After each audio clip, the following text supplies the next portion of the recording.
Hello, welcome to another episode of a show that can only really be described as the Popcorn King.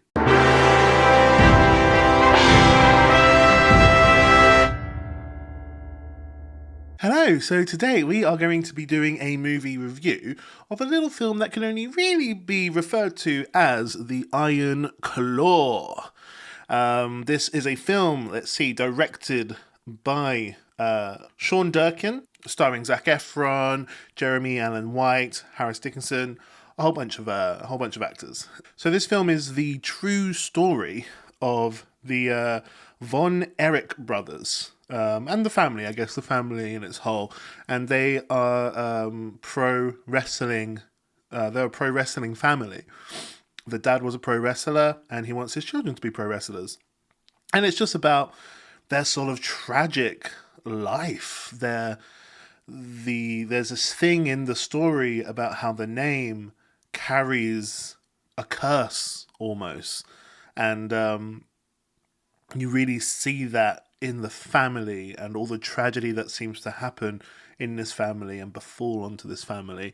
It's quite not what I expected. When you see a film called The Iron Claw, you think, oh, this is a fighting film, but it's not. It's not really a fighting film at all. It shares more DNA with Foxcatcher and The Wrestler.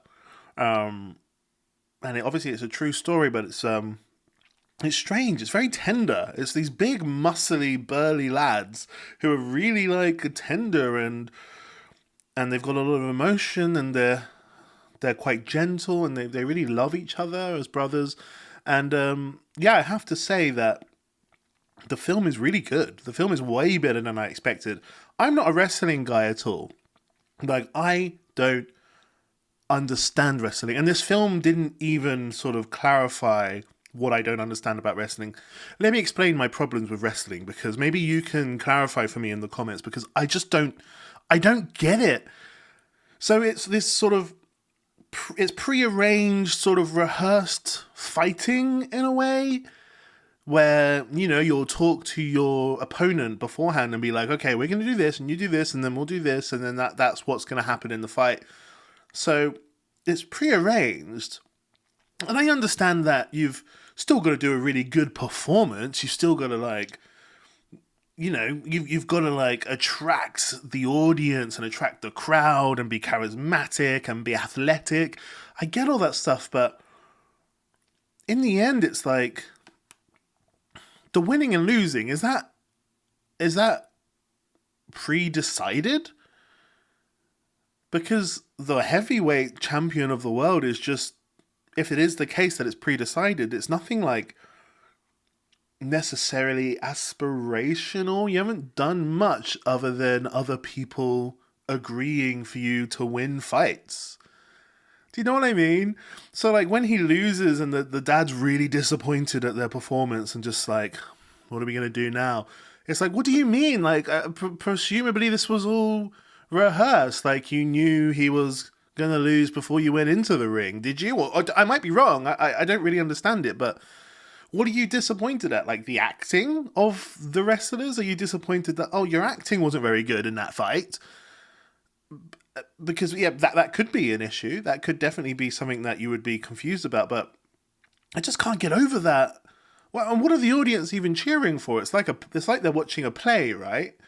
They do understand that the winner is pre-decided. The audience do understand this isn't a real fight they're watching, I presume, because it's what are you guys I know you're cheering because the audience don't know the outcome, but it's kind of weird to cheer for it's like cheering at a movie, right? Or cheering at a play, going come on, you can beat him. It's well, that's not going to help, because they've already decided. It's already written down. It's scripted almost.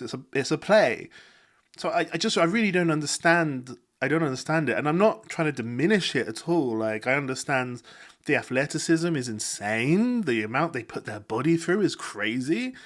And I guess the acting is really good because, when it looks like they're in pain, and they really do bleed and stuff. So I'm not diminishing it at all. I can't get my head over what the disappointment is and what the excitement is when it's not really earned necessarily. It's just, oh, okay, your opponent has agreed for you to win this fight, has agreed for you to jump on his back, and has agreed for you to throw him off the cage, has agreed for you to jump off the cage and stamp on his neck and then do the iron claw on his forehead.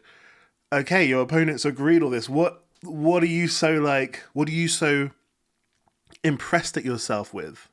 Do you know what I mean? Am I crazy? But like, what is the thing? Like, what are you upset with the outcome, and what are you disappointed with?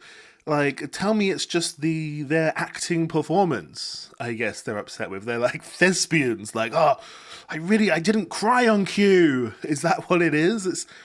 It's crazy. I can't get my head around that. But apart from that, and this is a testament to how good the film is, even though I can't quite get past what pro wrestling is, and why the fuck is it called pro wrestling when amateur wrestling is real wrestling? Like, amateur wrestling is real men doing a real sport, and it's about real skill, if you know what I mean. I don't know. But anyway, this is a testament to how good the film is, because I still think the film is really good, even though it was based around a sport which I can't quite comprehend at the moment. I don't really understand it. So the film is great because it's really about this family. It's really about masculinity, toxic masculinity. It's really about these boys who really love each other, aren't able to stand up to their father. The father literally has like an iron claw over the boys, over the family. And as tragedy happens, you can see the weight of it weighing down on this family, and it's just like, damn, it's a good drama of a film. Zac Efron really shone in this film. Jeremy Allen White is just smashing the game at the moment. I love him. And yeah, I recommend this film a lot. I just want to be in the cinema, sitting down, cheering at the screen, going, go on, Zac Efron, do a really good performance. Go on, Zac Efron. Yeah, you can do it. There's the tear. Yeah!